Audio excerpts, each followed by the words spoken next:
untuk erosi ya. Ini sebagai dasar dulu teman-teman, meskipun mungkin teman-teman sudah disampaikan materinya, ya mendapatkan materi dari Pak Pendi atau Bu Mendia, kaitannya dengan erosi, saya lebih menitik beratkan bagaimana memperhitungkan parameter-parameter penentu erosi di suatu wilayah. Nanti dari hasil pertemuan hari ini, termasuk besok Senin, praktikumnya, itu menjadi bahan yang berkesinambungan untuk teman-teman gunakan dalam menganalisis kaitannya erosi terhadap pengelolaan das, kaitannya erosi terhadap ketahanan pangan. Ya, jadi 3 mata kuliah ini sebenarnya juga sangat berkaitan. Saya sudah menyampaikan itu ya. Erosi, teman-teman, barangkali sudah disampaikan oleh Pak Pendi. Dia menggambarkan sebuah proses kehilangan tanah di suatu wilayah. Siapa yang menyebabkan tanah itu hilang? Media apa yang menyebabkan tanah itu hilang dan berpindah dari satu tempat ke tempat lain? Medianya bisa air ya, bisa angin. Angin itu bagian dari udara. Bisa angin, air ya, es juga bisa. Jadi erosi itu tidak hanya erosi yang kita lihat yang biasanya teman-teman bahas di selama mata kuliah ini, tetapi erosi yang tidak kita temukan di lokasi kita seperti erosi gletser itu ada di kawasan daerah kutub sana, erosi angin itu ada di kawasan gurun. Ya, jadi itu juga jenis erosi yang lain. Tapi tidak kita kaji ya. Erosi dia menjadi tahap akumulasi dari tahap pelepasan partikel. Sebelum partikel itu bisa dilepaskan, masih ada satu tahap yang awal. Jadi sebelum pelepasan ini itu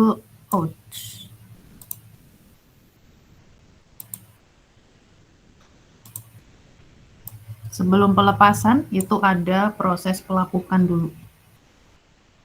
Material-material yang itu bisa dipindahkan dari satu tempat ke tempat lain, misalnya dari satu tempat ke tempat lain, ada yang dari daerah tinggi ke daerah rendah, melalui badan air, melalui air sungai, dia bisa berpindah partikel tanahnya, dia harus bisa terpecahkan, terlepaskan. Kalau tidak, berarti material yang ada di sini dia masih masif atau masih padat.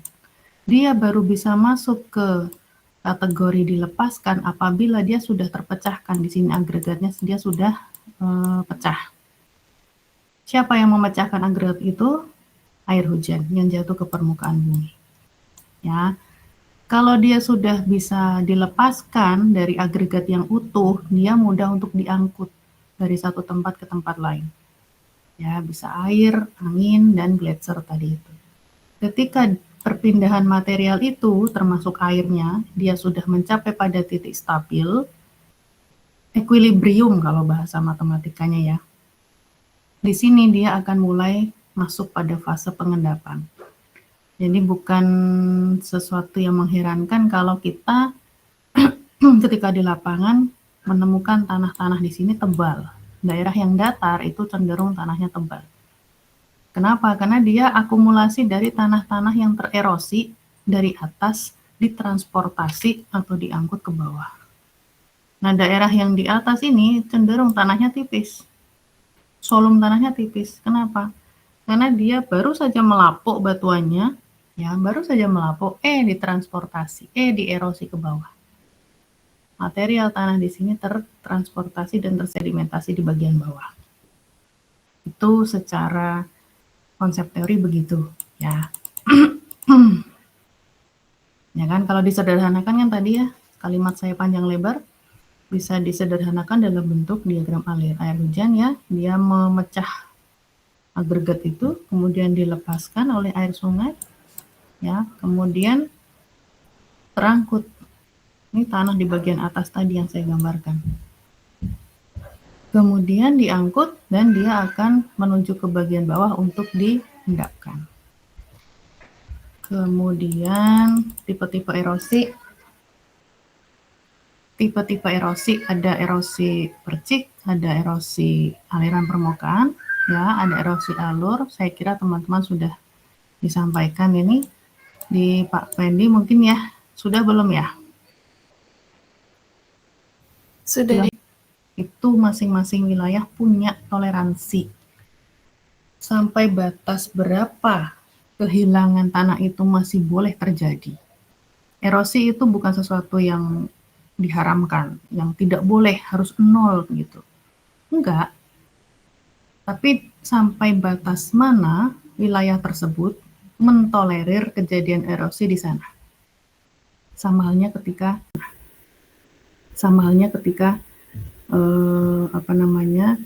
sungai. Kita kalau teman-teman mengambil mata kuliah kualitas air kemarin, sungai itu masih boleh tercemar. Masih boleh. Ada pencemar masuk, buangan dari limbah pabrik, buangan dari jamban kamar mandi, yang dibuang ke sungai dan lain sebagainya. Masih boleh sungai itu menerima karena secara alami dia punya yang namanya self purification. Dia punya antibody. Dia akan memulihkan diri sendiri kembali sehat.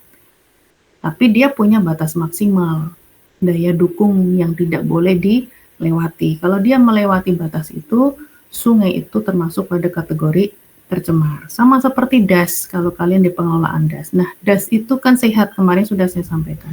Salah satu tanda-tanda das itu batas kesehatannya dilewati adalah karena erosinya melebihi batas yang ditentukan. Dia masuk pada kategori das kritis.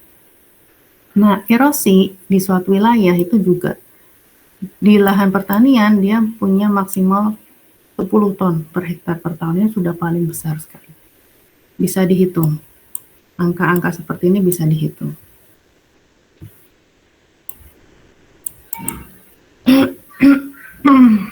Nah, ini contoh ya. Kondisi tanah ya di skala das laju erosi. Ini satuan bisa teman-teman konversi sendiri ya menjadi ton per hektar per tahun. Sama saja. Satuan berat dalam luasan tertentu selama 1 tahun. Itu berapa kehilangan tanahnya. Bebas mau pakai ton per hektar per tahun atau pakai kilogram. Ini standar internasionalnya itu yang ton per hektar per tahun. SI, standar internasional.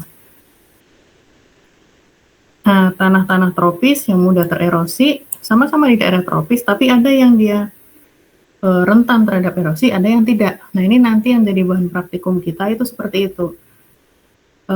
Salah satunya, tanah-tanah yang mudah tererosi sama yang tidak mudah tererosi, itu yang seperti apa? Ya, tingkat kerentanan tanah untuk mengalami erosi itu kita sebut sebagai erodibilitas. Tanah tropis dengan tanah yang mudah tererosi di wilayah tropis itu dia punya batas maksimum 2,5 kilogram per meter persegi per tahun dan seterusnya. Yang lain juga masing-masing punya batas maksimum. Nah, kalau model prediksi erosi macam-macam, mungkin ini sudah disampaikan Pak Pendi ya. Saya kira ada pemodelan erosi yang sering kita dengar namanya USLI. Ada banyak. Kalau SY itu sedimen yield dari tanah yang tererosi tadi, dia tersedimentasi di bagian datar, berapa kapasitas tampungan sedimen, itulah yang disetarakan dengan tanah yang hilang. Jadi kalau ada gambar, ada wilayah, di sini itu tanahnya dia tererosi, ya terkikis, terangkut oleh sungai ke bawah, yang di sini dia tanahnya jadi semakin tinggi, semakin tebal.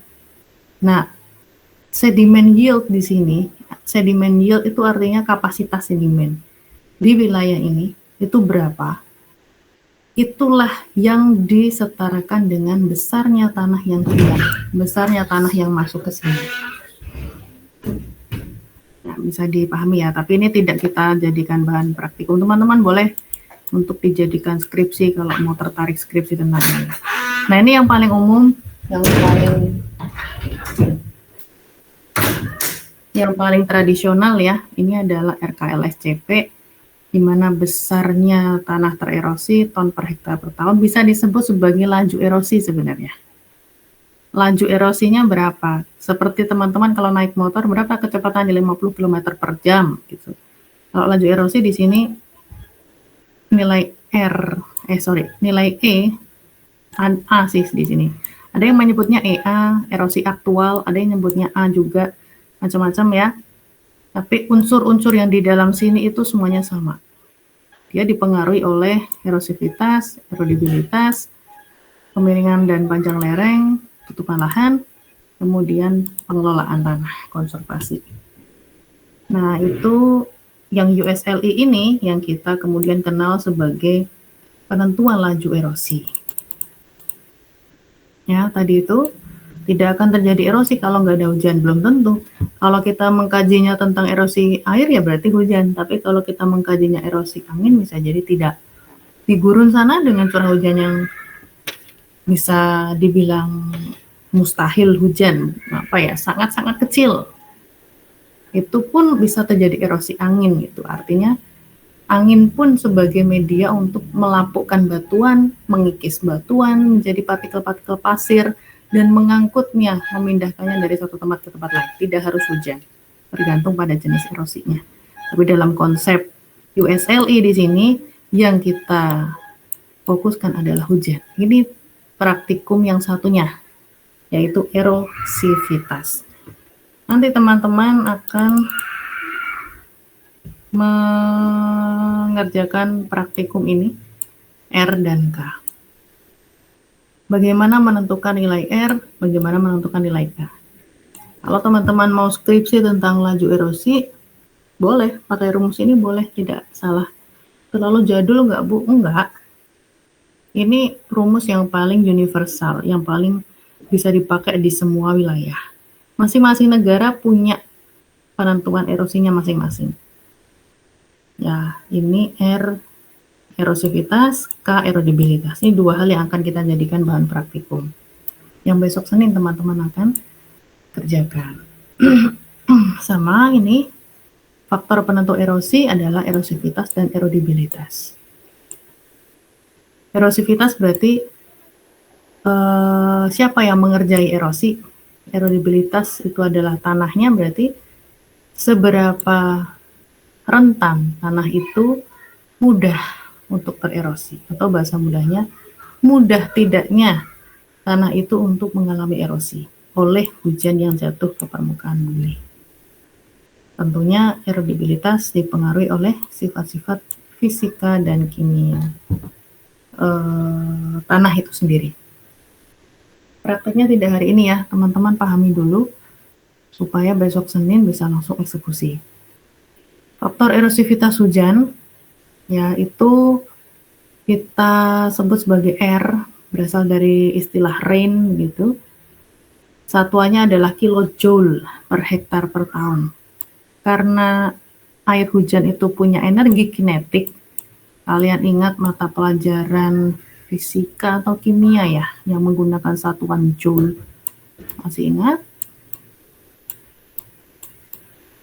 Satuan joule, ini kilojoule, berarti lebih besar lagi. Ya, itu per hektar per tahun. Dia bagaimana kemampuan air hujan itu menghantam tanah di permukaan bumi, kemudian mampu melapukkannya menjadi partikel-partikel kecil. Batasnya sampai di situ. Adapun mengangkutnya, tahap berikutnya, itu tugasnya si air yang sudah ada di permukaan tanah, baik itu overland flow, runoff, aliran sungai, dan seterusnya. Hujan, dia hanya bertugas merusak tanah yang ada di permukaan. Itulah mengapa vegetasi saya kemarin ya di pengelolaan das, bolak-balik saya menyampaikan itu, 30% luas das minimal itu adalah hutan. Fungsinya adalah untuk melindungi supaya tanah itu tidak telanjang. Kalau tanah itu telanjang, daya rusak hujannya akan lebih besar dibandingkan tanah yang tertutup. Sama-sama dikenai hujan, tanah di koordinat A dengan koordinat B sama-sama lagi kena hujan, tapi yang di A itu dia telanjang, nggak ada vegetasi. Nah, erosinya pasti lebih tinggi. Kejadian erosinya pasti lebih tinggi daripada yang di tanah B yang masih berupa hutan. Nah, itu yang saya maksud tadi, kenapa erosi mata kuliah ini nyambung dengan pembukaan Anda, sangat-sangat nyambung. Ya. Kemudian N itu adalah jumlah kejadian hujan dalam setahun. Kemudian EI 30, interaksi energi dengan intensitas maksimum 30 menit. Ini rumus yang pertama kali keluar menurut Wismir and Smith. Tapi dia cukup sulit, bisa dibilang malah sangat sulit karena di setiap wilayah harus menyediakan alat untuk mencatat air hujan otomatis. Padahal tidak semua wilayah pada saat itu, ya ini pertama kali awal-awal itu belum banyak yang dia ada kertas pias. Harus ada kertas piasnya. Ini yang sulit untuk dipenuhi. Kebanyakan bahkan data-data hujan yang kita peroleh dari mana? CIRPS begitu atau dari data-data yang lain, itu kan mereka tidak menggunakan kertas pias. Mereka sudah barangkali hasil interpolasi atau interpretasi citra gitu. Adapun rumus Wismir and Smith itu lebih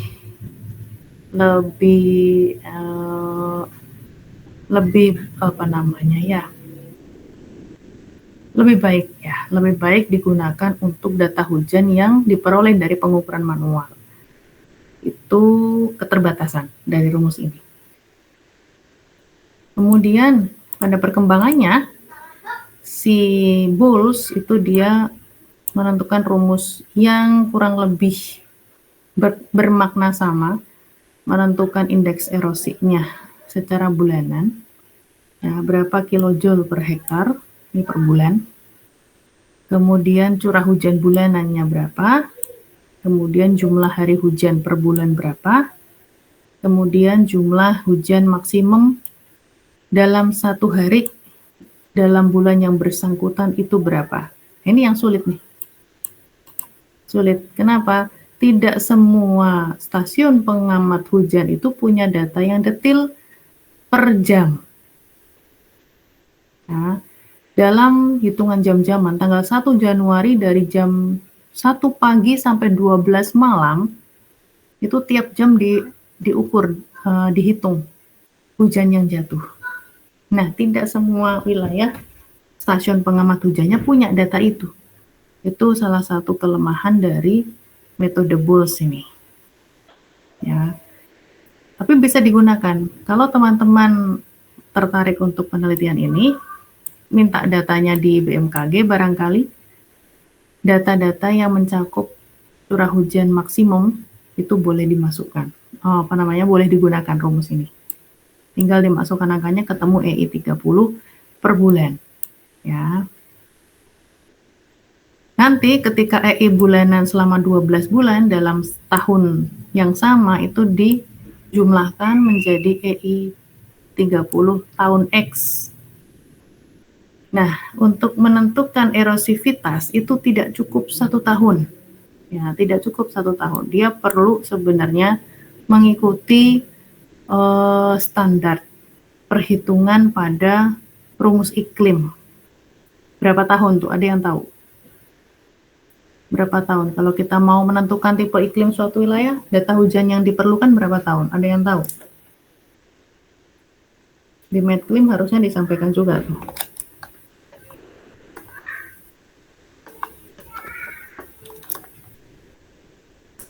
Ada yang tahu? Berapa tahun data yang diperlukan? Salah nggak apa-apa. Daripada saya tunjuk. 10 tahun lah ya. Ya lah, Bu.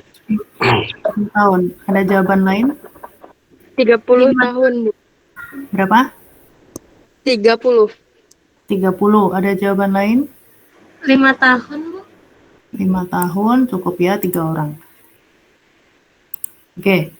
Pada awal, ya sekitaran tahun inilah, 19-an, abad 19 itu, dunia pendidikan di bidang meteorologi klimatologi menyepakati secara global bahwa data minimal 30 tahun itu baru bisa digunakan untuk analisis iklim. Apapun jenis analisisnya yang berkaitan dengan data-data iklim, curah hujan kan data iklim. Kalau suhu, kecepatan angin itu data meteorologi, beda ya. Data klimatologi dan data meteorologi beda. Nah, kajian-kajian klimatologi itu ditetapkan minimal 30 tahun baru bisa diolah. Cuman, seiring perkembangan zaman, ya kita memasuki abad-abad 20 ini kita abad berapa ya? Abad 21 kah sudah? 2015, harusnya masih abad 20 ya, satu abad kan 1000 tahun ya, bener nggak sih? Nah, makin ke sini, dinamika iklim bahkan sudah mulai terjadi climate change ya, beberapa dekade terakhir, para ahli medclim kemudian menyepakati tidak lagi 30 tahun, 10 tahun itu sudah dianggap cukup untuk menilai iklim suatu wilayah. Kenapa? Karena dinamika iklim itu tadi sudah tidak seperti pada abad 19 yang iklimnya masih stabil. Musim panas ya musim panas, penghujan ya penghujan. Dinamika iklim yang cukup drastis, kemudian climate change dan global warming macam-macam itu membuat para ahli itu menyepakati hal yang baru. 10 tahun, nggak boleh kurang. Dengan asumsi bahwa dalam waktu 10 tahun saja itu sudah terjadi perubahan iklim tanpa perlu menunggu 30 tahun. Sehingga kalau teman-teman menemukan artikel jurnal data yang digunakan itu kurang dari 10 tahun, ya perlu ditanyakan tuh. Apalagi penentuan jenis iklim macam-macam iklim tuh loh, iklim kering, iklim tropis, iklim Smith-Ferguson dan macam-macamnya.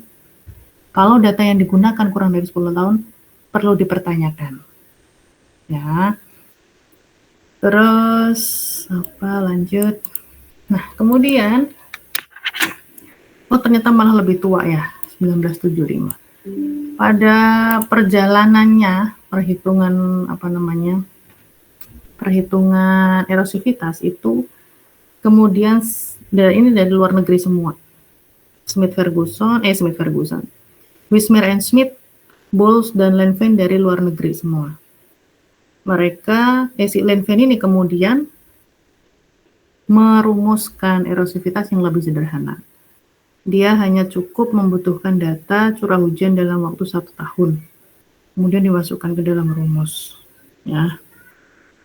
Ini yang bisa dipakai. Tapi kemudian saya tuliskan di modul, saya sudah menyediakan. Itu kita punya ya, menurut Sumarwoto dan Abdurrahman. Nah, ini juga yang punyanya Abdurrahman ini sama dia. Rata-rata curah hujan maksimum selama 24 jam pada bulan tersebut. Mirip seperti punyanya siapa tadi, Bowles tadi ya. Ya ini. Mirip. Sebenarnya itu juga sudah saya tulis di sini. Bowles ada nggak? Oh, nggak ada. Bowles. Nggak ada ya. Oh, ini Bowles. Oh ya sama. MaxP, betul. Dia memperhitungkan nilai MaxP hujan maksimum dalam 24 jam di bulan yang sama. Bowles mirip dengan punyanya Abdurrahman, ini orang Indonesia, Sumarwoto juga orang Indonesia. Dengan nama ini berarti kemungkinan dia orang Jawa. Nah, dari sini itu teman-teman akan kami ajak untuk menghitung data curah hujan yang sudah kami siapkan nanti sebagai bahan praktikum menentukan erosivitas hujan di suatu wilayah. Kami juga sudah menyiapkan wilayahnya, titik stasiun hujannya, data hujannya, teman-teman tinggal menghitungnya.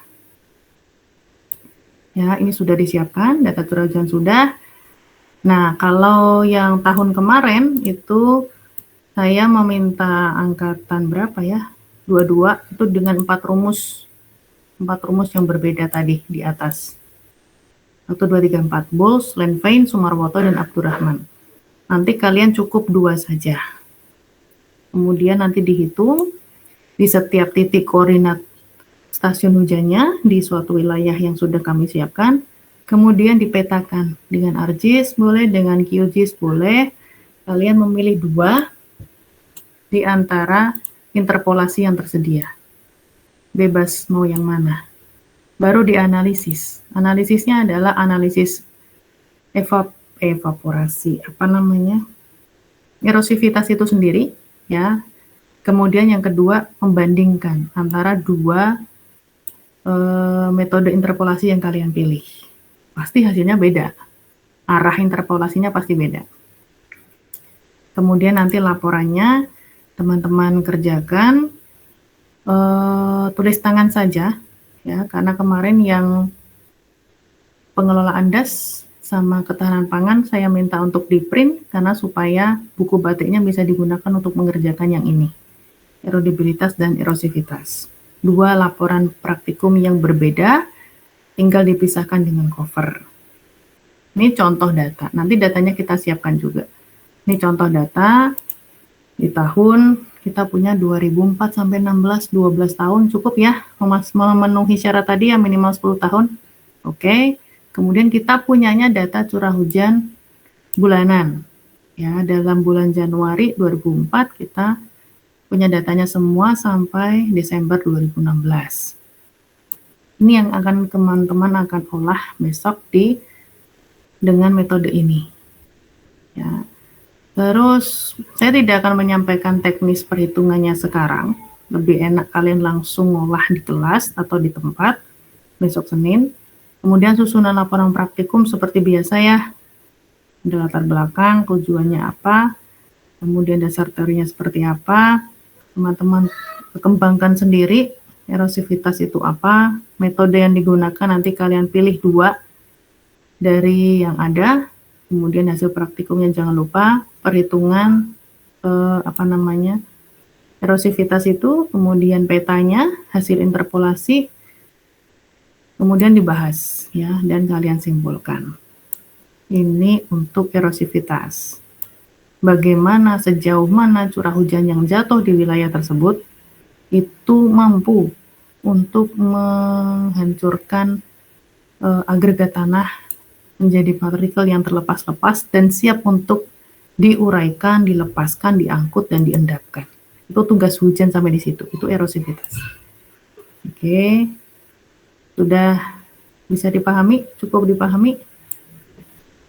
Ada yang mau ditanyakan? Sebelum saya masuk next ke erodibilitas.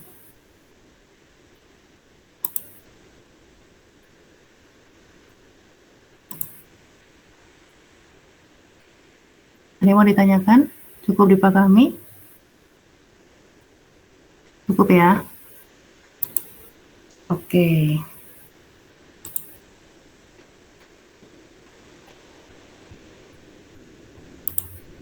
Ibu izin. Silakan. Kalau berarti Senin itu udah ada petanya atau belum, Bu? Sudah. Nanti disiapkan petanya seperti praktikum yang pengelolaan das. Kami siapkan di Google Drive. Kalian tinggal mengunduh saja di situ, langsung dieksekusi.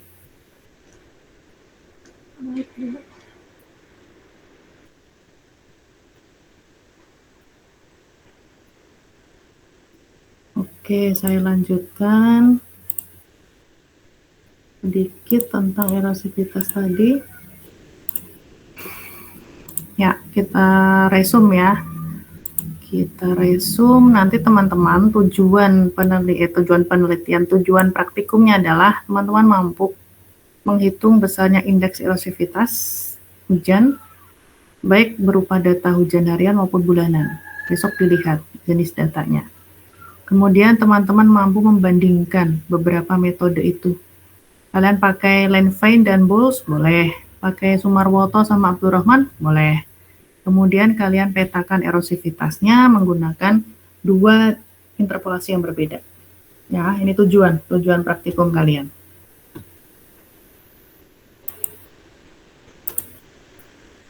Ini tadi sudah ya. Kemudian yang perlu teman-teman pahami erosivitas, saya simpulkan lagi. Kemampuan air hujan untuk menghancurkan agregat tanah ya. Dengan energi kinetiknya. Setiap air hujan punya energi kinetik. Untuk itu satuannya dia adalah satuan energi joule. Ya. Kemudian faktor-faktor yang mempengaruhi erosivitas ini belum tadi saya sampaikan ya. Ada jumlah hujan ya, yang kita gunakan kan dia adalah jumlah hujan yang turun. Satuannya milimeter itu tadi. Kalau dihitungkan satuannya per waktu berarti milimeter per bulan, milimeter per tahun, milimeter per hari ya. Intensitas hujannya itu. Kemudian kaitannya dengan pengelolaan das ya. Ketika teman-teman nanti sudah mulai memahami bahwa curah hujan itu menjadi faktor pertama, bisa dibilang faktor utama terjadi erosi, ya bisa dikatakan kalau di kawasan kita ya, bukan dengan tidak meninggalkan jenis erosi yang lain, tidak bermaksud menghilangkan jenis erosi yang lain, tapi karena kita di kawasan kita itu adalah erosi oleh air, maka bisa dibilang kalau nggak ada hujan, ya nggak ada erosi, begitu. Bisa disimpulkan dengan kasar seperti itu, dengan sangat sederhana seperti itu, tapi dalam konteks memang erosi oleh air gitu. Pada kenyataannya memang demikian, erosi hanya bisa terjadi kalau ada media yang menyebabkan tanah itu tererosi. Siapa lagi kalau bukan air, kalau konteksnya adalah air.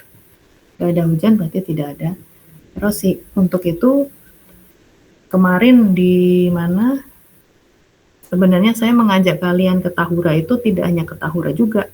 Ada satu titik di bendungan itu pengen juga saya menyampaikan betapa penting bangunan-bangunan seperti itu yang tujuannya adalah untuk mengendalikan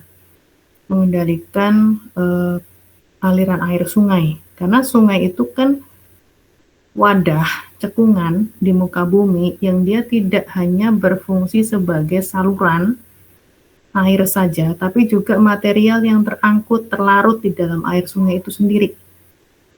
Sedimen, ya kan? Partikel-partikel lain, sampah, dan seterusnya. Mau saya ajak ke bendungan sebenarnya kalian, cuman karena waktunya kan tidak cukup. Akhirnya di settingnya hanya di Tahura. Kita bisa melihat fungsi dari bangunan pengendali erosi air sungai itu ada di bendungan itu sendiri. Ini tadi sudah ya. Nanti teman-teman, ini nggak usah. Ini yang tahun kemarin yang saya berlakukan. Nanti kalian cukup 2 rumus saja. Outputnya boleh dibuat rekapitulasi. EI 30-nya ya. EI 30-nya dibedakan menjadi kolom menurut metodenya siapa sama metodenya siapa di masing-masing bulan ini. Bisa kalian rekapitulasi ya. Jadi nanti tolong hasil praktikumnya, contoh perhitungannya itu minimal 2 per rumus ya. Kalau kalian misalnya pakai Boles sama Lanvin, Boles cantumkan 2 contoh perhitungan, Lanvin juga contoh 2 perhitungan, kemudian diakhiri dengan tabel rekapitulasi hasil perhitungan kalian keseluruhan data hujan yang disediakan. Ini baru 1 tahun, Januari sampai Desember. Kita memberikan berapa tahun ya, nanti besok dicek lagi ya. Kalian ikuti saja yang ada di Google Drive besok. Oke, kemudian saya lanjut ke erodibilitas. Kalau membicarakan erodibilitas, kita membicarakan tanahnya nih. Objeknya, objek yang dierosi. Tingkat kepekaan tanah, itu bahasanya ilmiah menurut Arsyad Sitanala.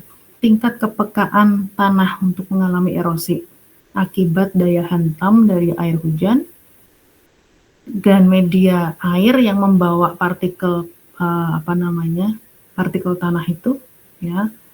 Mudah tidaknya tanah itu terlepaskan, teruraikan, terangkut sampai tersedimentasi oleh medianya, media erosi itu sendiri.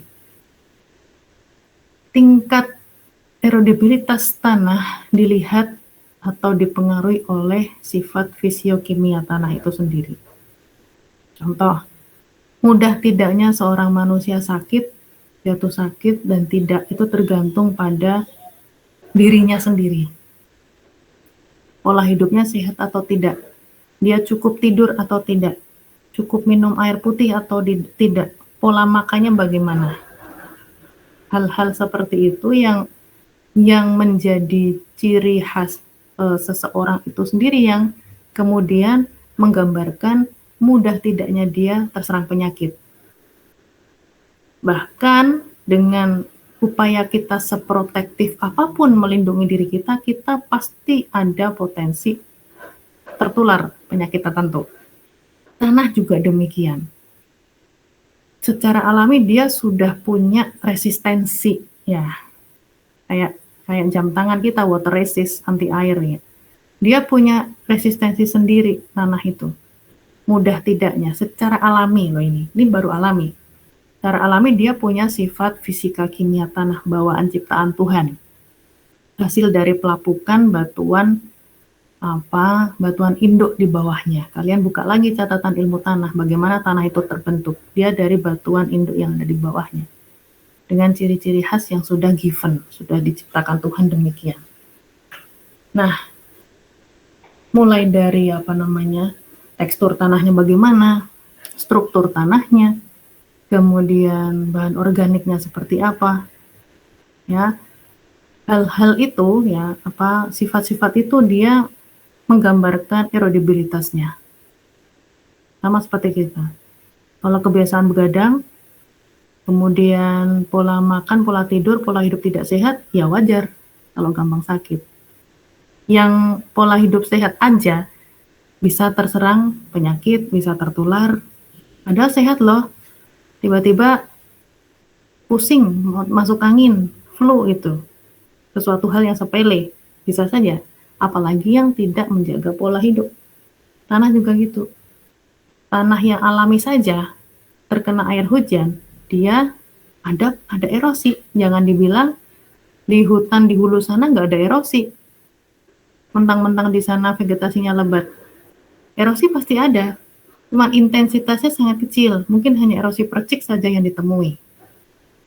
Pasti ada, tetap ada. Cuman intensitasnya tidak sebesar yang tanah terbuka. Tidak ada penutupnya. Nah, dari situ kita mulai bisa meramu.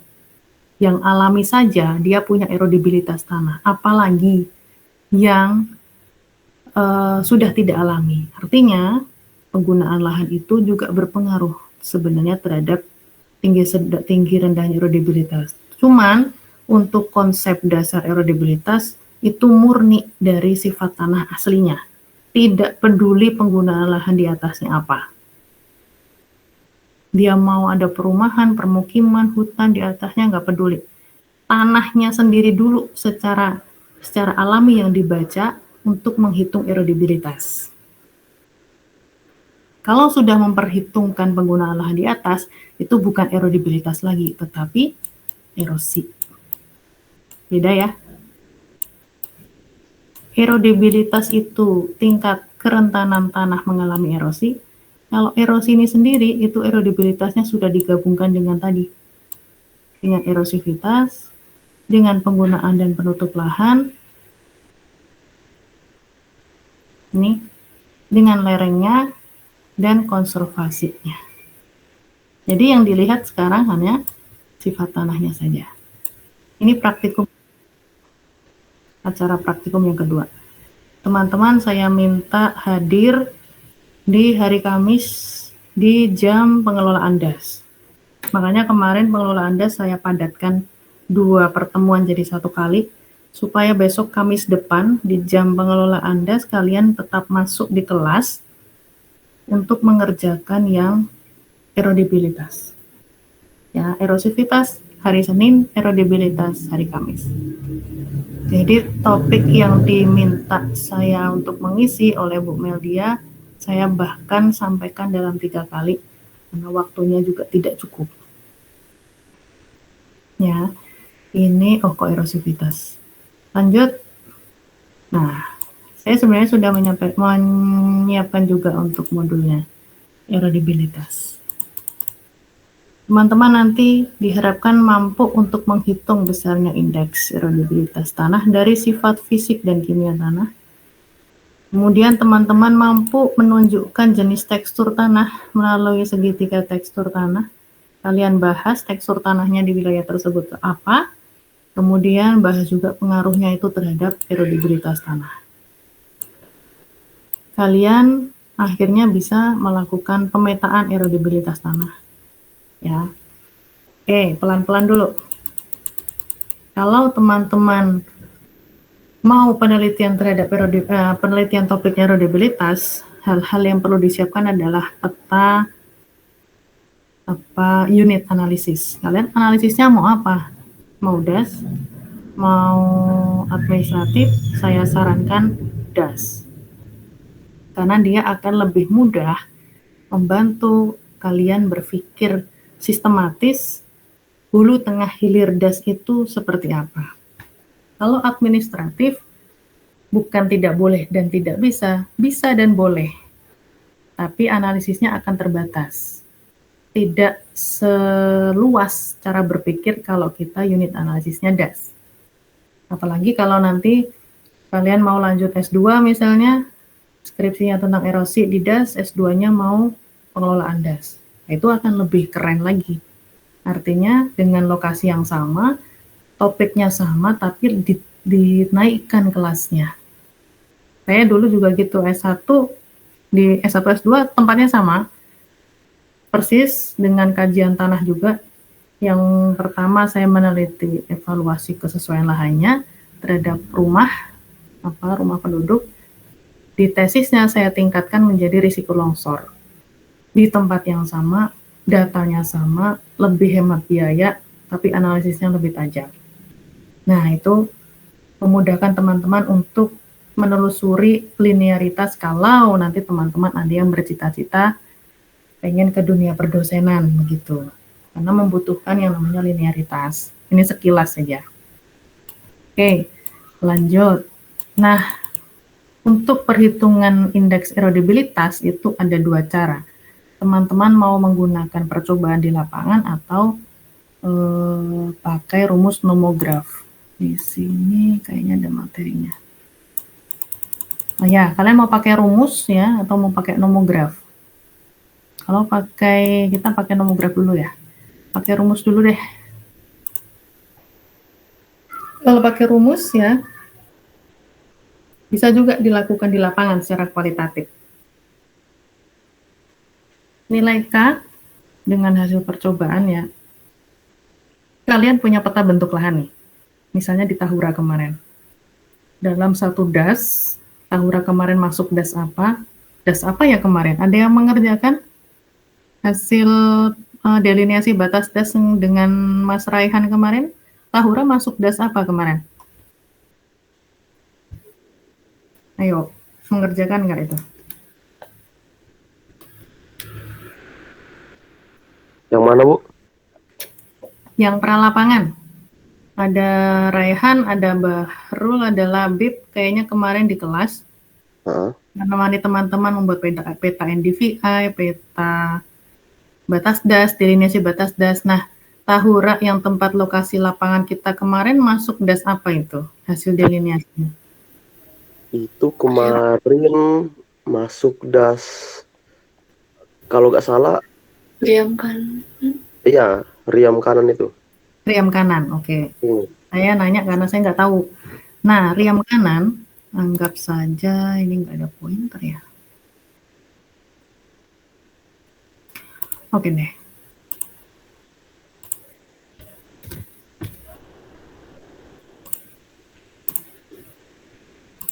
Anggap ini adalah batas DAS riam kanan.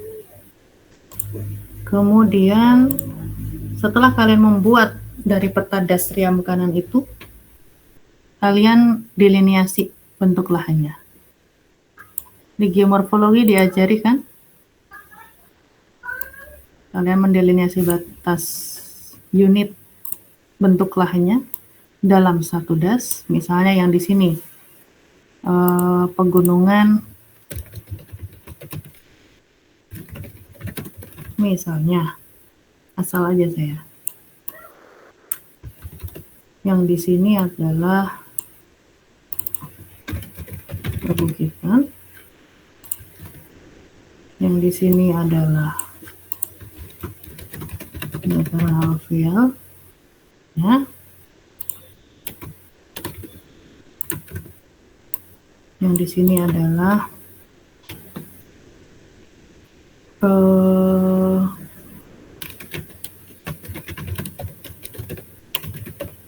dataran koluvial itu adalah dataran peralihan antara bentuk lahan asal proses denudasional dan fluvial. Ini fluvial, ini denudasional. Peralihannya ada di dataran koluvial.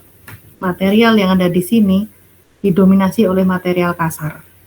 Kalau dataran aluvial, dia dipenuhi oleh material halus karena dia hasil sedimentasi sungai. Kalau koluvial itu material hasil erosi, hasil kikisan dari material yang kasar dari perbukitan denudasional. Kalian punya 4 poligon unit bentuk lahan di dasriam kanan sebagai contoh. Masing-masing ini kalian ambil sampelnya. Kalian ambil sampelnya.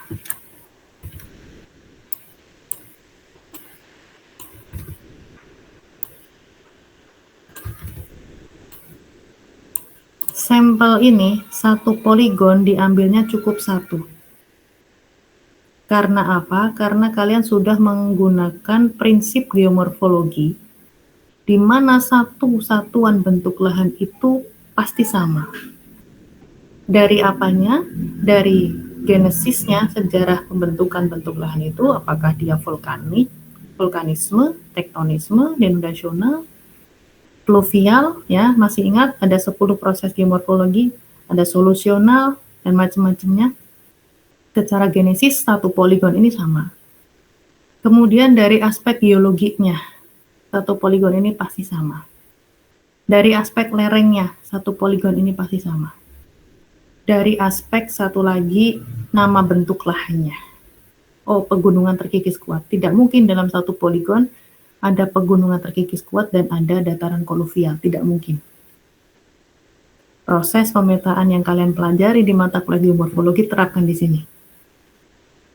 Terbentuklah 4 poligon. 4 poligon itu mencerminkan wilayah yang sama dalam satu poligon dan pasti berbeda dengan poligon di sekitarnya. Sehingga dalam satu poligon ini diambil 1 sampel. Karena sudah mewakili wilayah yang sama. Sekotak ini. Ada rumus juga di secara statistik. Luas poligon tertentu ketika dia melebihi berapa hektar begitu akan diambil 2 sampel. Kemudian nanti nilainya untuk analisis bisa dirata-rata. Saya lebih mengedepankan prinsip geomorfologi. Kaidah geomorfologi buat saya masih logis dan masuk akal untuk diterapkan pada kajian-kajian fisik seperti ini. Sehingga penelitian saya juga begitu. Penelitian-penelitian yang saya lakukan kalau menggunakan peta geomorfologi sebagai unit analisis cukup 1 per poligon. Nggak usah banyak-banyak. Ya. Nah, dari sampel ini, 1, 2, 3, 4, diambil sampel tanahnya pada kedalaman lapisan tanah atas. Berapa kedalaman lapisan tanah atas? Ada yang tahu? Pernah saya sampaikan di ilmu tanah. Berapa kedalaman tanah yang diambil untuk sampel dan dibawa ke laboratorium di lapisan tanah atas? Berapa senti? 30 cm, Bu. Ya, sekitaran 30 sampai 60 maksimum. Maksimum sekali 60. Kalau biasanya daerah tropis 30-40 itu sudah. Tapi secara teori 30 sampai 60. Oke, di kedalaman itulah teman-teman mengambil sampelnya, sampel tanahnya. Sebanyak kurang lebih 2 kg per titik sampel, berarti ada 80 km, 8 kg kalian bawa ke lab untuk diuji. Apa yang diuji? Kalian perlu untuk mendapatkan data-data terkait erodabilitas. Apa saja? Yang pertama adalah tekstur tanah, kemudian bahan organik, ya. Kemudian struktur tanahnya kalian lihat di lapangan. Kalau di uji laboratorium, yang seterusnya adalah permeabilitas. Kenapa? Karena itu akan kita gunakan di dalam grafik ini. Dan juga perhitungan rumus. Oke, berarti ada 3 ya. Ada 3 metode ya. 1 lapangan, 2 pakai nomograf, yang ketiga pakai perhitungan manual. Kalau di lapangan, kalian tinggal mengumpulkan data ini. A itu adalah besarnya erosi yang terjadi pada peta standar. Kalian membuat peta tuh. Dulu saya waktu jadi mahasiswa seperti kalian diminta sama asistennya ke lapangan. 1 jam perjalanan dari kampus. Jalan sendiri bersama satu kelompok. Perjalanan 1,5 jam malahan. Hampir 2 jam. Demi mendapatkan lokasi sampel pengambilan tanah yang representatif untuk dibuat petak standar. Ukurannya 5 meter kali 5 meter, kurang lebih begitu. Kami pinjam lahan orang. Di pinggir jalan, lahan yang miring, kami pasang itu peta 5 kali 5, kami boundary begitu, batasi dengan tali rafia, kemudian dalam 5 kali 5 meter itu dipasang seperti ini.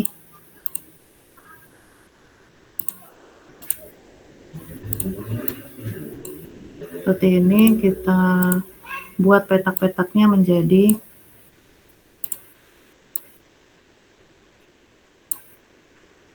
1 kali 1 meter. Enggak malahan. 30 kali 30 cm.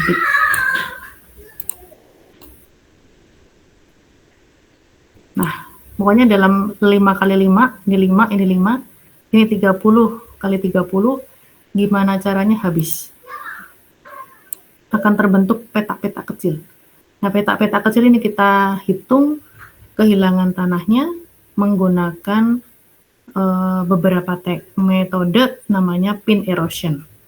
Nanti dipasang, ini setelah dibuat kotak-kotak ya. Kemudian kita tinggal rafia beserta bambu. Ini di sini setiap persilangan rafia ini ada bambu atau pancang besi. Kalau teman-teman pernah camping yang dipasang untuk menegakkan tenda itu ya, talinya itu dipasang pada pancang besi ya kan. Saya nggak tahu namanya apa ya. Saya sebut sebagai pancang besi. Nah, di sini di setiap sudut ini, setiap persimpangan rafia. Supaya apa? Supaya rafianya nggak geser. Kenapa geser? Karena hujan. Ini dibiarkan kehujanan. Supaya kita tahu tanah yang hilang itu berapa. Setiap sudut ini semua diukur kedalamannya pakai penggaris. Di hari pemasangan ini, pemasangan patok ini, 3 bulan kemudian kami datang lagi ke sini. Luar biasa penurunan tanahnya. Pancang besi yang dipasang di setiap sudut ini, tadinya dia terukur menggunakan penggaris itu setinggi 20 cm, ada yang pancang besinya hilang, ada yang pancang besinya tenggelam. Itu menandakan bahwa pancang besi yang hilang, dia ikut terbawa arus air, karena ini miring. Kemiringan lereng dari atas ke bawah ini, itu bisa 45 derajat. Dibuat miring. Nah, yang pancang besi yang di sini tuh banyak yang hilang. Kenapa? Dia hanyut ke bawah, sampai ke bawah. Artinya erosi di sini tinggi sekali. Di sini pancang besinya tenggelam oleh tanah yang terbawa arus air aliran overland flow dari atas ke bawah. Ini dihitung untuk dapat rumus A di sini. Ini menarik ya kalau dibuat praktikum, bisa aja, tapi ya itu tadi waktunya tidak cukup. Padahal ini sangat menarik. Kalau ada yang mau skripsi tentang itu boleh. Kemudian dihitung R-nya. Erosivitasnya dikerjakan dulu di wilayah tersebut, baru nanti ketemu K sama dengan A per R di wilayah itu. Ini pendekatan lapangan, ya. Pendekatannya lapangan. Nah, yang biasa digunakan untuk penelitian itu rumus ini, penggunaan perhitungan manual. Nah, karena ini ada nomograf juga, saya gunakan juga. Ada juga penelitian yang menggunakan nomograf. Ini jadul sih, metodenya jadul dan kurang bisa dibilang kurang valid. Kenapa? Subjektivitasnya tinggi. Dari mana subjektivitas tinggi? Kita coba. Kita mulai coba menghitung simulasi ya. Ini data yang saya coba tadi simulasikan sendiri. Nanti teman-teman juga akan mensimulasikan. Nanti ada tabel seperti ini di hari hari Kamis ya, erodibilitas itu hari Kamis. Akan ada kolom kode nama satuan bentuk lahan, karena ini basisnya adalah berbasis bentuk lahan. Nanti akan dibuatkan random, jadi kalian tidak perlu membuat peta bentuk lahan. Saya kira kalian sudah mahir untuk geomorfologinya, tinggal dieksekusi deskripsi saja. Untuk praktikum kami sediakan, ini nanti disediakan. Kemudian hasil uji laboratorium, datanya sudah ada, di setiap bentuk lahan ada berapa? 18 bentuk lahan. Tekstur tanahnya sudah ada, yang keluar dari laboratorium itu hanya 3, pasir, debu, dan lempung. Tetapi di dalam perhitungan itu membutuhkan yang namanya pasir sangat halus. Biasanya laboratorium tanah itu tidak mengeluarkan ini. Yang dicek hanya pasir, debu, dan lempung. Kenapa? Karena di dalam segitiga tekstur juga memang hanya 3 ini. Ini adalah fraksi tekstur tanah yang umum, hanya 3. Secara global tuh yang diakui hanya 3. Tapi dalam perhitungan beberapa rumus termasuk nomograf, pasir sangat halus ini dipertimbangkan. Nah, karena pasir sangat halus itu tidak ada data dari laboratorium, data pasir ini bisa kita hitung prosentase pasir sangat halusnya di sini dengan rumus 20%. Dari prosentase pasir itulah prosentase PSH atau pasir sangat halus. Dengan rumus ini langsung ketemu PSH-nya. Ketemu dari 40,7% pasir, 8%-nya adalah pasir sangat halus. Sisanya adalah pasir kasar. Bisa dipahami ya. Dalam satu agregat tanah, ini satu agregat tanah, satu sampel tanah di bentuk lahan X, sebut saja X. Ya, di bentuk lahan X terdapat tekstur tanah hasil uji laboratorium, pasirnya itu 40% sendiri. Lebih besar lagi 44% sisanya adalah lempung. Sisa terakhir adalah debu. Nah, kita nggak tahu pasir sangat halusnya berapa. Lab-nya nggak menyediakan itu. Makanya kemudian kita pakai pendekatan 20% dari pasir adalah PSH. Silakan besok kalian hitung juga untuk yang bentuk lahan kedua sampai bentuk lahan yang terakhir. Kemudian kita cek total tekstur itu pasti penjumlahan dari pasir, debu, lempung. Ya, dicek. Kalau dia 100 berarti pas. Itu semua. Ya. Kita nomograf dulu ya, nomograf. Presentase debu tambah pasir sangat halus. Debunya berapa? Ini untuk bentuk lahan X ya. Debunya 14,6. Ditambah PSH. 14,6. Nih, tambah PSH. Hasilnya 22,74. 22,74. Grafik yang ini, itu adalah presentase debu ditambah PSH 22,74. 22, ya anggap saja di sinilah. Nah itu, disinilah letak subjektivitas yang mulai memudarkan validitas data hasil nomograf. Bukan berarti nomograf kemudian tidak digunakan, boleh, cuman dia punya keterbatasan sangat subjektif tergantung matanya masing-masing. 22,74. Oke, tarik ke sana. Tarik dulu, tarik pakai penggaris ya. Besok kalian ngeprint aja ini, kemudian tarik garis ke sana sampai menabrak grafik yang ini. Yang ini nanti, ini dulu.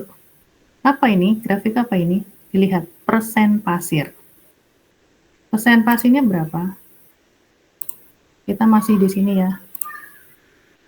Masih di ini. Masih yang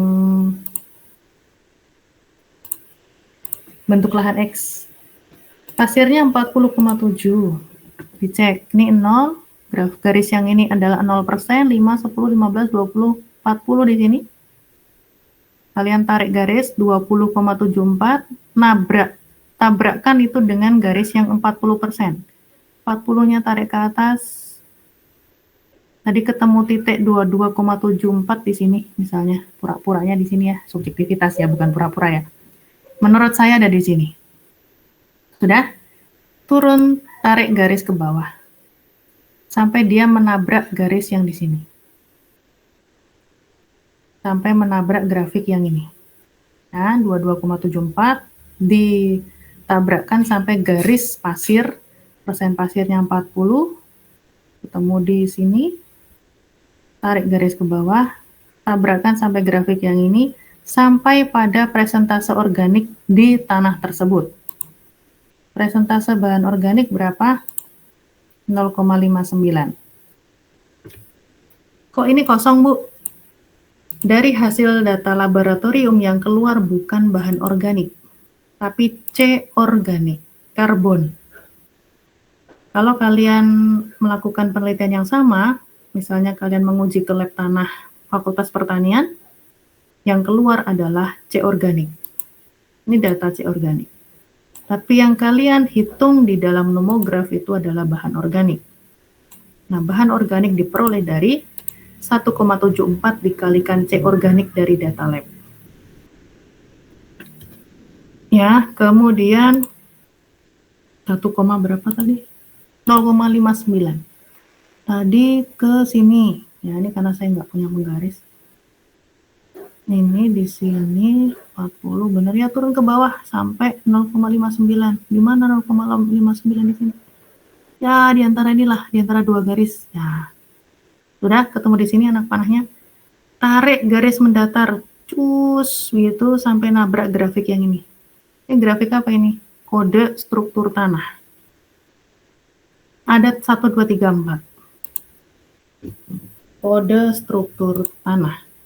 Struktur tanah di sini dia adalah granuler halus.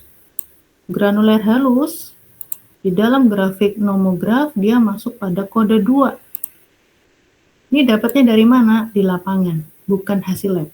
Kalian mengamati langsung di lapangan, kalian namai itu sampel tanah yang ada di lokasi setiap bentuk lahan, dia masuk pada struktur tanah apa. Dia granuler halus, Bu. Oke. Beri dia skor 3. Sorry, 2. Sini. Ini 2 nih, ya kan? Berarti 1, 2, 3, 4. Tadi di mana ya? Di sini kah ya? Ya, kurang lebih di sinilah. Kemudian tarik garis ke sana sampai menyentuh garis 2. Nah, di sini pas. Di sini. Karena ini garisnya 2 nih. Ya kan? Ya, pertemuannya ada di sini. Kemudian terakhir adalah dia menabrak pada grafik permeabilitas. Berapa permeabilitasnya?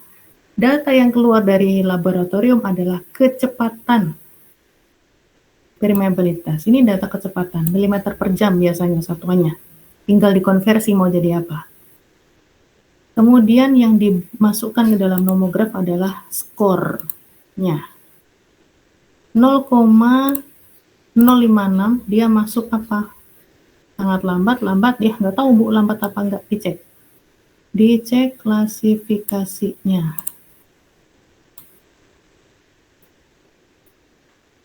Ya, 0, berapa tadi?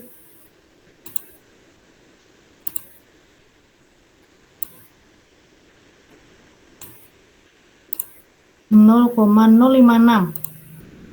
0,056, 0,056. Oh ini sangat lambat. Bentar. Ini sentimeter per jam. Nah ini tolong dikonversi dulu. Karena ini dia keluar datanya dari laboratorium adalah milimeter per jam, sedangkan klasifikasinya ini adalah sentimeter per jam. Ya, hati-hati. Dikonversi dulu milimeter ke sentimeter per jam. Anggaplah Anggaplah dia kelas 2 misalnya. Anggaplah dia masuknya di sini. Skornya 2, pura-puranya ya, sebagai contoh aja. Tapi besok kalian jangan pura-pura, kalau praktikum harus bujur-bujur ya. 2, kemudian tarik lagi garisnya. Tadi di sini nih, di angka 2. Di sini, ya, di sini betul, 2 turun ke bawah, sampai ke kode 2, mana 2? Iya, yang ini, pas garis.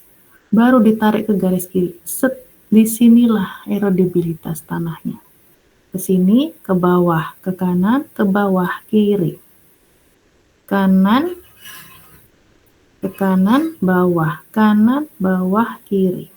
Temu angkanya di sini. Kurang lebih 15.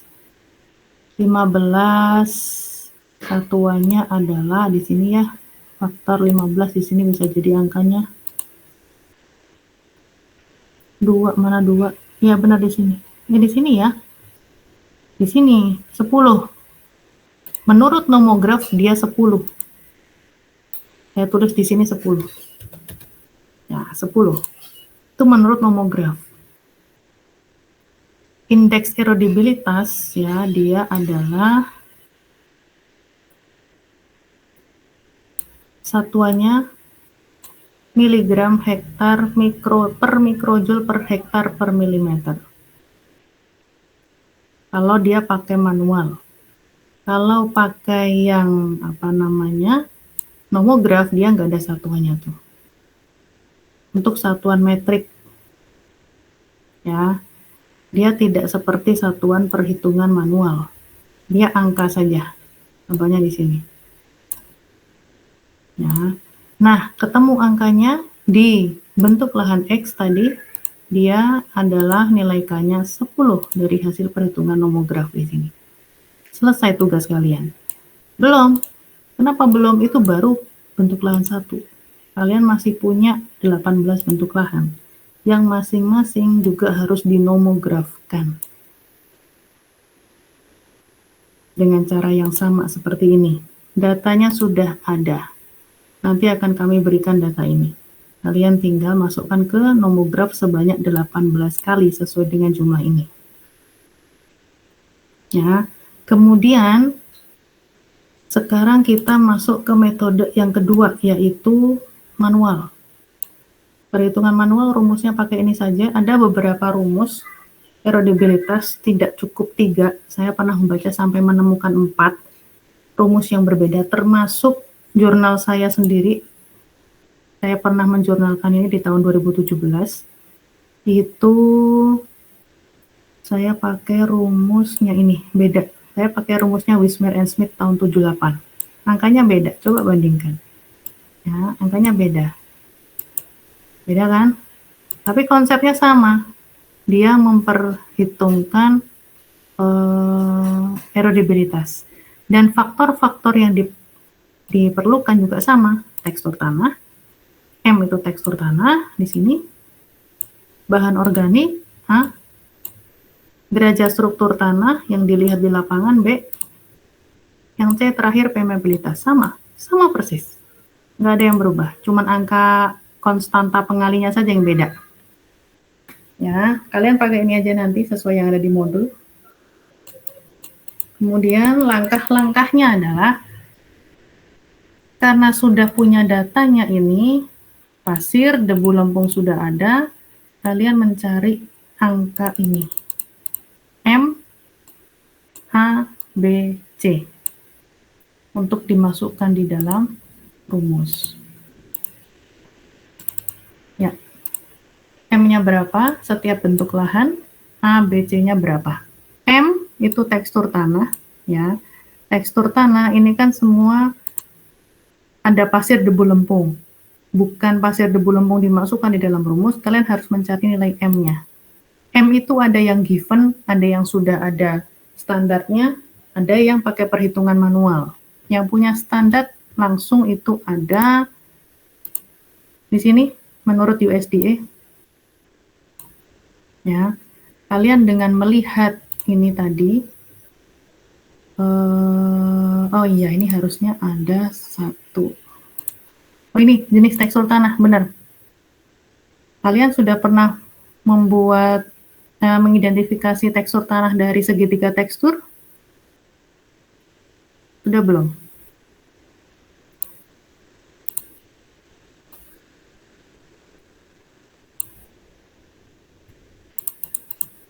Sudah pernah melihat segitiga tekstur? Cek sound.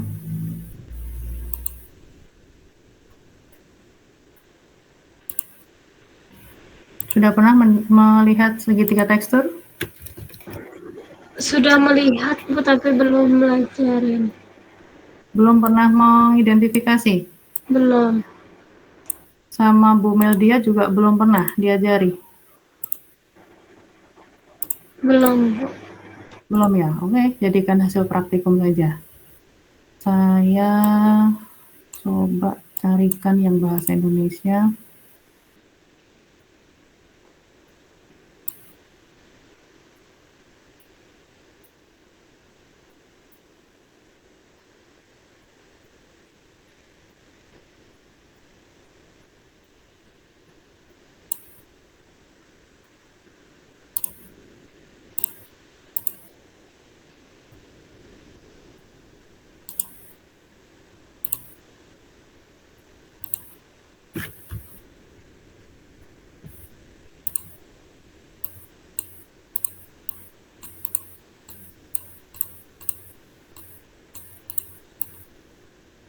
Ya.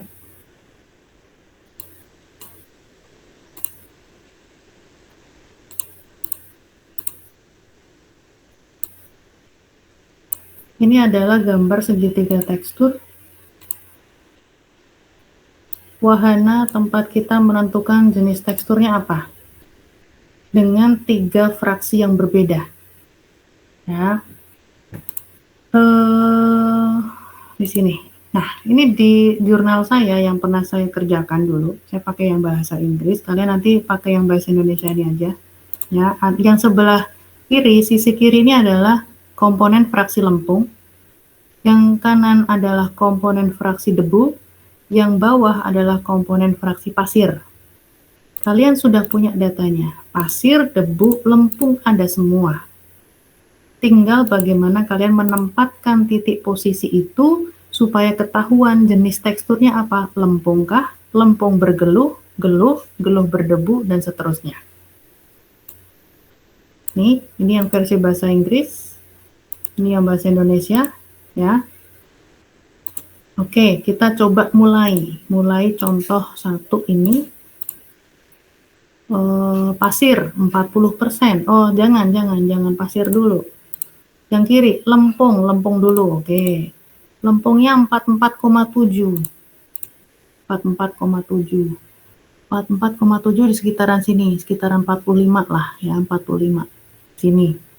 Tarik dulu ke, jangan tarik dulu, Deng. Kita lihat yang pasir sama debu. Pasirnya 40, debunya 14. Pasir 40. Nah, 40 ini ya, 40 kita tarik geser ke sana.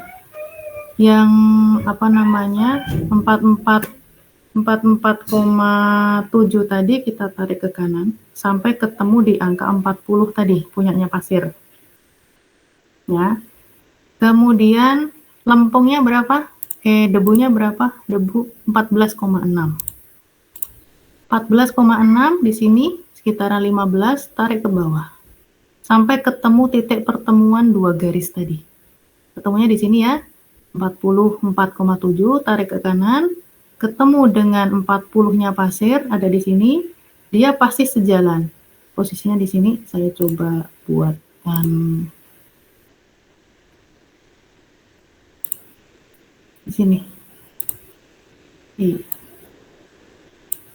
Di sini. Kelihatan ya?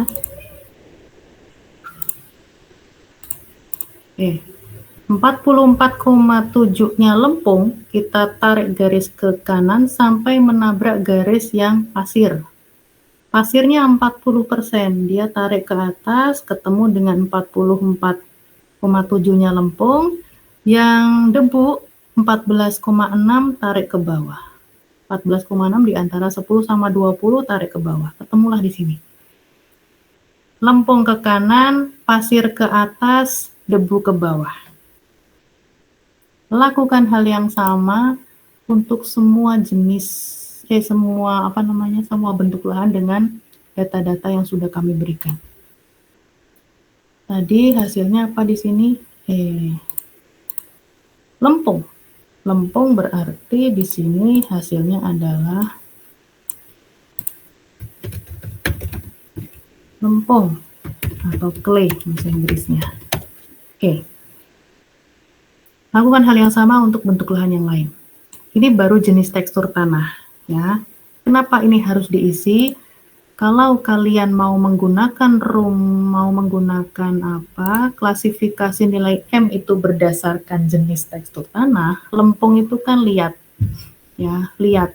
Nah, liat itu ada klasifikasinya, liat berat, sedang, berpasir, apa ringan.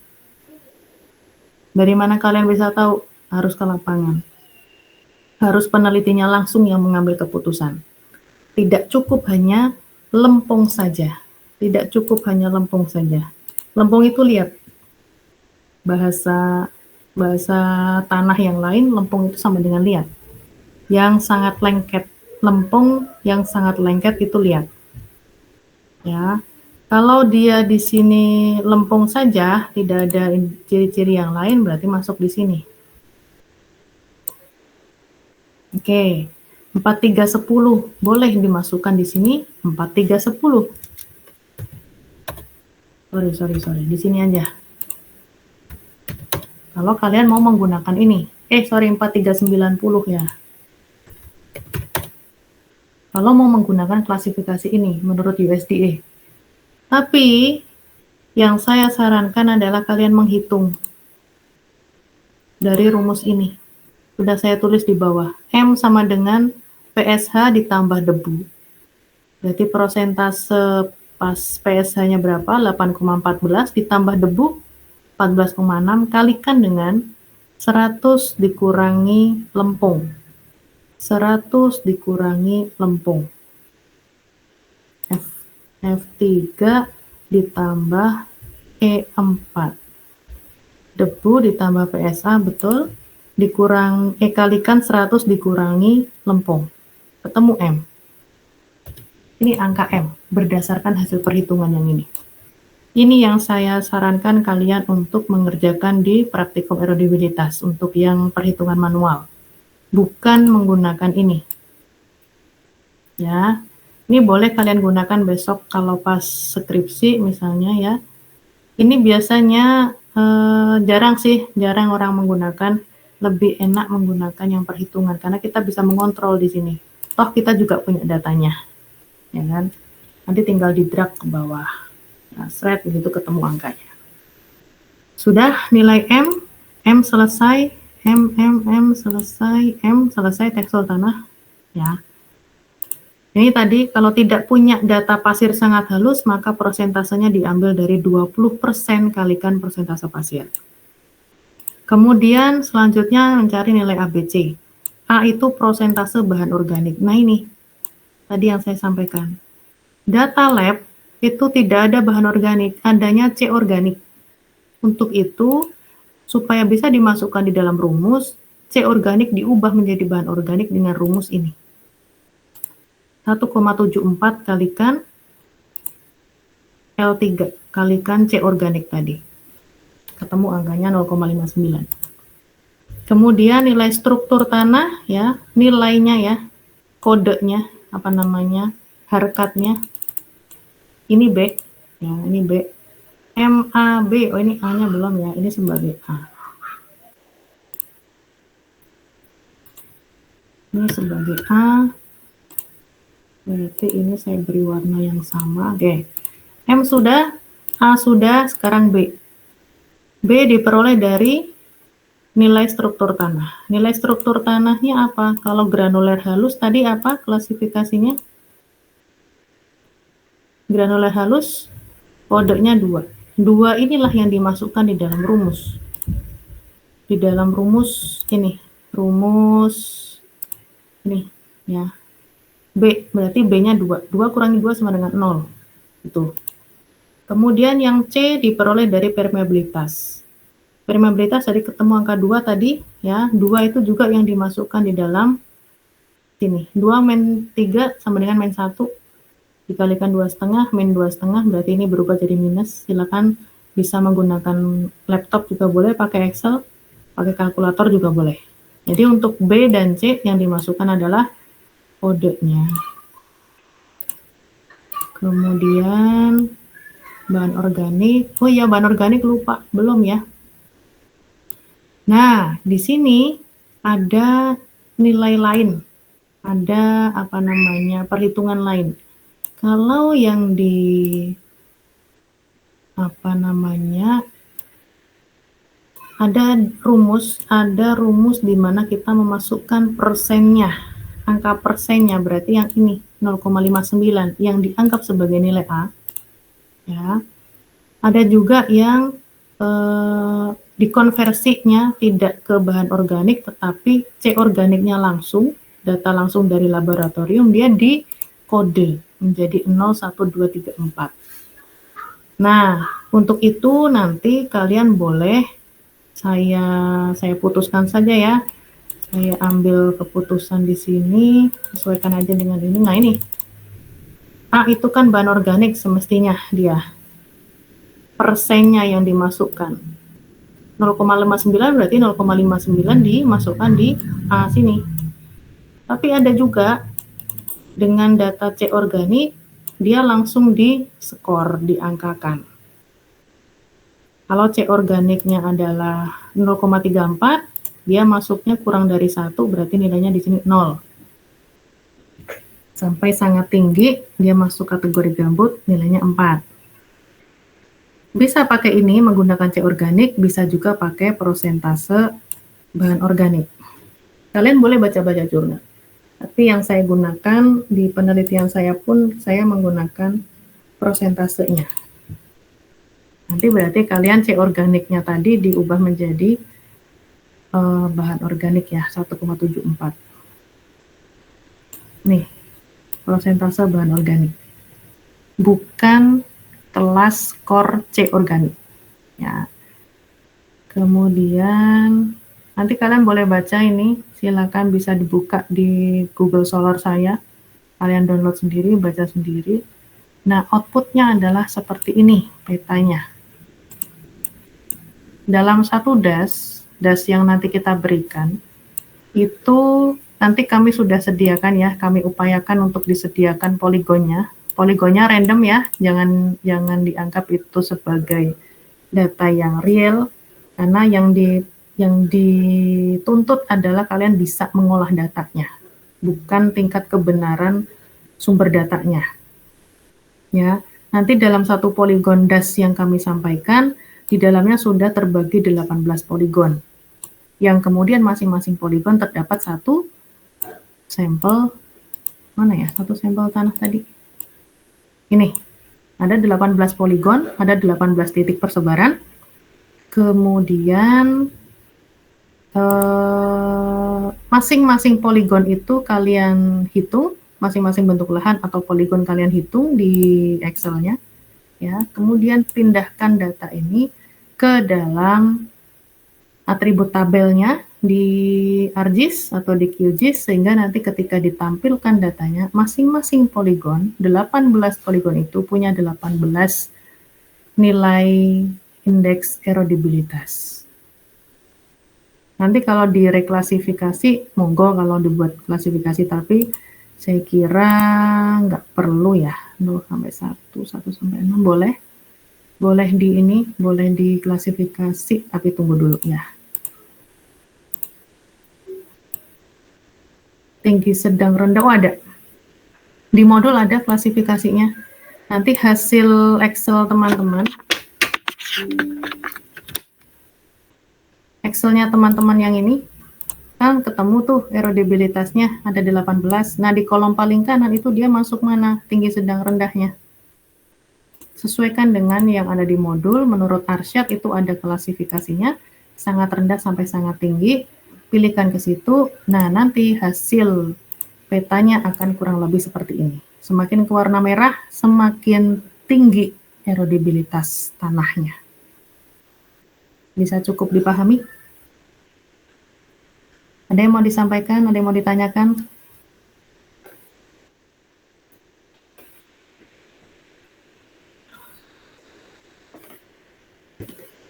Gimana teman-teman?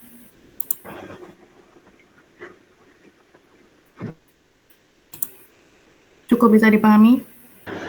Izin Bu, Hmm. untuk Senin ini berarti 2 tugas ya Bu? Hari Senin baru yang erosivitas. Hari Kamis baru erodibilitas. Habis itu selesai.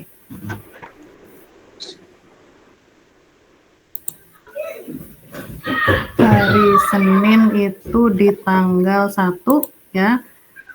Ini saya share screen tanggalannya. Ini hari Senin tanggal 1 ya, kita erosivitas dulu. Hari Kamis jam pengelolaan das erodibilitas. Kemudian nanti pengumpulan laporannya kita buat tanggal 8 belum ada ya kalian untuk sivitas. Yang erodibilitas karena tanggal 11 kalian punya deadline atau bolehlah. Yang pengelolaan das kalian deadline-nya tanggal 11 ya? Benar nggak sih? Betul ya? Desember. Oke, saya buat tambahan toleransi waktu deh. Tanggal 15, dua-duanya. Erodibilitas dan erosivitas semuanya dikumpulkan di tanggal 15. Supaya kalian juga bisa fokus dulu skala prioritas, pengerjaan yang pedas dulu. Kalau bisa sebelum tanggal 11 kalian mengumpulkan, bagus. Jadi kalian bisa langsung mengerjakan yang erodibilitas sama erosivitas besok Senin sama Kamis. Cukup ya? Makanya yang ketahanan pangan saya tidak banyak tugas lagi, pengelolaan das juga sudah tidak ada lagi, tinggal mungkin teori-teori saja. Ketahanan pangan tinggal 1 untuk puasnya, kemarin sudah, besok Kamis di jam siang saya saya closing untuk materi ketahanan pangannya tentang tekanan penduduk sebagai bahan kalian untuk UAS. Nanti di tanggal 11 itu saya 1 kali lagi barangkali siang untuk closing 3 mata kuliah langsung, erosi, pengelolaan das, dan ketahanan pangan, supaya teman-teman bisa menyimpulkan bahwa semuanya ini sangat berkaitan. Setelah itu sudah selesai, kita nggak ketemu lagi. Tanggal 8 nggak ada kuliah, ini ada. Bu Meldia, tanggal 5 jangan lupa UAS ya. Untuk pedas, tanggal 11, untuk ketahanan pangan, belum saya sampaikan, kalau besok kami saya sampaikan, bisa nanti tanggal berapa? 12 kah? Atau 18? 18 ya. Ini untuk pedas, ini erosivitas dan erodibilitas, yang ini untuk ketahanan pangan. UAS pedas, laprak erosivitas erodibilitas, UAS ketahanan pangan. Bisa dipahami? Ini individu apa kelompok Bu? Yang erosivitas sama erodibilitas individu, untuk erosi individu. Pedas, untuk yang laporan lapangan, nanti saya saya timbang-timbang lagi. Pedas individu, ketahanan pangan individu semua dong berarti. Erosi keduanya juga individu. Nggak ada yang kelompok, kan ini UAS. UAS saya harapkan bisa individu, karena saya melihatnya hasil kerja masing-masing. Jangan ada yang kopas, meskipun ini Dua ini laporannya ketik, yang ini tulis tangan. Yang ini jangan ada yang kopas, apalagi print petanya sama. Ya, kalau ada yang sama saja, satu saja hal yang sama terdeteksi begitu, langsung nggak akan saya koreksi. Ya, cukup bisa dipahami teman-teman. Deadline-nya Reflan sama Dina tolong dicatat, bisa disampaikan di grup tentang tanggal-tanggal tadi untuk bisa pengingat kita semua. Itu ya teman-teman, kita lanjut besok Senin Bu, jam 8:30. Ada lagi? izin Bu. Hmm. Untuk Senin ini apa aja ya Bu yang dibawa atau ada yang mau di Hari Senin laptop aja. Laptop aja yang dibawa, nanti mengolah data. Datanya besok kita buka. Nanti kalau bisa sebelum hari Senin, Google Drive-nya akan kami kirimkan, jadi hari Senin kalian eksekusi di kelas. Baik Bu. Oke teman-teman, kalau tidak ada lagi yang mau disampaikan, saya kira cukup. Terima kasih banyak atas atensinya, semoga bermanfaat ilmunya. Wassalamualaikum warahmatullahi wabarakatuh.